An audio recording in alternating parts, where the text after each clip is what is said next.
Saya Rahul, presenter artificial intelijen dari TV1.ai.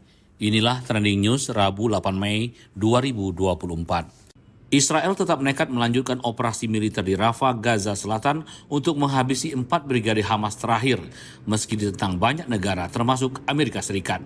Militer Israel mengatakan brigade lapis baja ke-401 berhasil merebut perbatasan Rafah di sisi Palestina, satu-satunya akses masuk Gaza dari Mesir. Selengkapnya bersama Devano.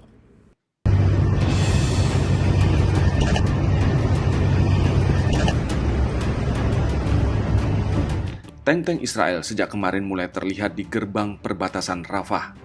Militer Israel mengatakan brigade lapis baja ke-401 berhasil merebut perbatasan Rafah di sisi Palestina, satu-satunya akses masuk Gaza dari Mesir.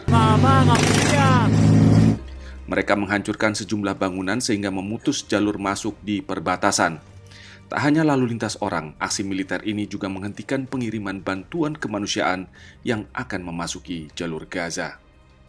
Kendaraan tentara Israel juga terlihat arogan mengibarkan bendera besar Israel.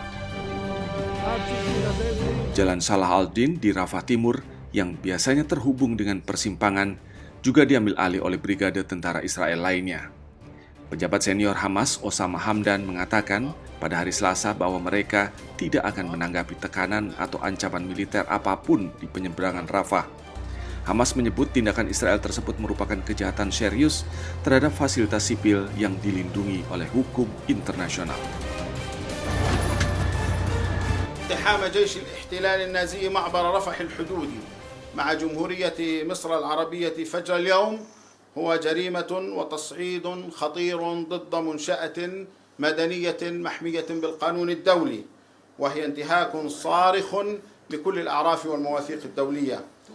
واقتحام واحتلال الاحتلال لمعبر رفح يهدف إلى مفاقمة الوضع الإنساني في قطاع غزة عبر إغلاق المعبر ومنع تدفق المساعدات الإغاثية الطارئة لشعبنا المحاصر.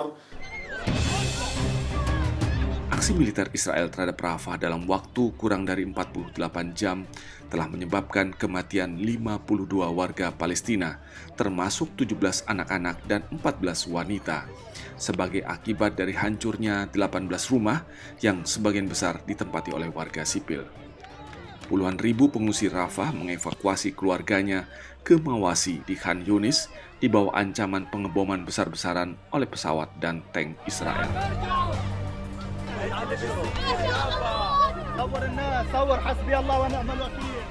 Sekretaris Jenderal PBB Antonio Guterres mengaku terganggu dan tertekan oleh aktivitas militer Israel di kota Rafah. Tanpa bisa berbuat banyak, Sekjen PBB hanya menghimbau Israel dan Hamas untuk menunjukkan keberanian politik dan segala upaya agar mencapai kesepakatan gencatan senjata segera, dan memperingatkan bahwa ini adalah momen yang menentukan bagi Palestina dan Israel dan juga bagi nasib seluruh wilayah. Mayoritas pemilih muda di Amerika Serikat berharap punya alternatif kandidat selain Joe Biden dan Donald Trump dalam pemilu Amerika Serikat mendatang. Selain usia kedua capres, pemilih muda juga punya isu-isu penting yang mempengaruhi pilihan mereka. Apa saja yang jadi perhatian pemilih muda di Amerika Serikat? Selengkapnya dalam liputan Voice of America berikut. Pemilu AS November mendatang jadi pertarungan dua kandidat capres tertua dari dua partai terbesar di Amerika. Tak sedikit yang mempertanyakan kelayakan usia Presiden petahana Joe Biden dan mantan Presiden Donald Trump, terutama para pemilih muda. Republicans or Democrats can, put someone on the ticket that actually is, worth voting for, then I'll vote for them. Jajak pendapat Pew Research menunjukkan jika ada kesempatan, 2/3 pemilih di bawah usia 30 tahun akan mengganti kedua kandidat.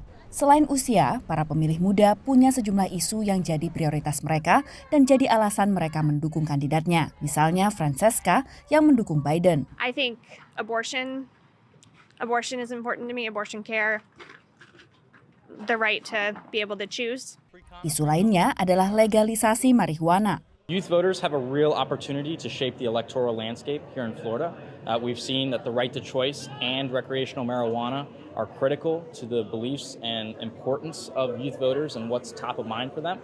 especially with the right to choice. Tak sedikit pemilih muda yang menentang Biden atas dukungannya ke Israel dalam perang di Gaza. Tapi tidak bagi Eliana. Right now, for me, one of the most important things is continued support for Israel, especially throughout this conflict that's going on. So I really appreciate everything that President Biden has been doing to support the country of Israel in this current conflict.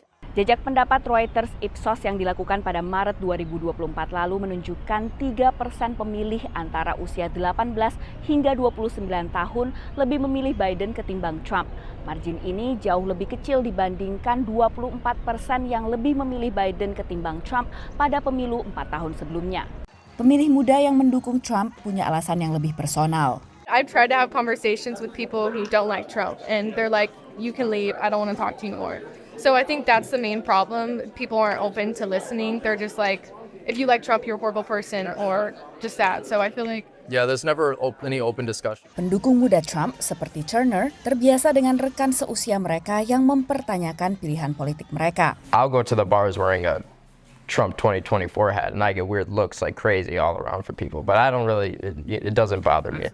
Turner mengagumi pendirian Trump melawan korupsi. I think there is a ton of corruption.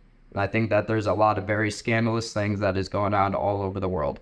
And I think Trump is one of the only men that has actually had the balls on him, so to say, to call out these people and not be afraid of them. I just feel like he's going to do what's best for the country, you know.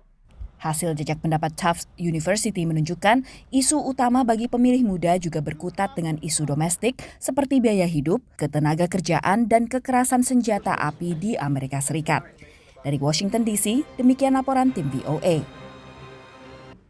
Penjara terbuka di Republik Ceko memberikan narapidana kebebasan terbatas untuk melakukan aktivitas luar ruangan dengan tujuan mempersiapkan mereka untuk kehidupan setelah penjara. Penjara tersebut menawarkan program inovatif yang telah berjalan selama 6,5 tahun dan telah memperkenalkan berbagai pekerjaan seperti merawat kebun kecil dan memelihara hewan-hewan. Di dekat penjara Jericho, fasilitas penjara terbuka ini memberikan kebebasan kepada narapidana tanpa penjaga bersenjata, memungkinkan mereka untuk melakukan pekerjaan sehari-hari dan merasakan kebebasan namun terbatas tetap dalam lingkungan penjara. Ada banyak variasi pekerjaan yang bisa dilakukan para narapidana, mulai merawat kebun kecil, menanam sayuran, dan memelihara hewan peliharaan. Hana Provokova, direktur dari penjara terbuka, mengatakan bahwa mereka ingin mendorong dan menciptakan situasi teladan yang dapat dikelola oleh para narapidana dalam proyek barunya. Salah satu tujuan utama dari penjara terbuka bukan hanya untuk mencoba mengurangi tingkat kejahatan kembali di Republik Ceko, tetapi juga untuk mempersiapkan narapidana tersebut untuk transisi yang lancar ke lingkungan sipil. Ini berarti kami memberikan tekanan besar dan menciptakan situasi model tertentu bagi narapidana. Program ini telah berjalan selama 6,5 tahun setelah dimulai pada bulan November 2017. Fasilitas penjara terbuka ini memiliki kapasitas untuk 32 narapidana sekaligus. Program tersebut terinspirasi oleh proyek serupa di Norwegia, Finlandia, dan Jerman. Narapidana dengan sisa masa hukuman 6 hingga 18 bulan dapat berpartisipasi. Penjara terbuka ini adalah salah satu penjara yang ada di Republik Ceko. Manajemen penjara mengatakan dari 300 narapidana yang mengikuti program, sebagian besar berhasil berintegrasi kembali ke masyarakat.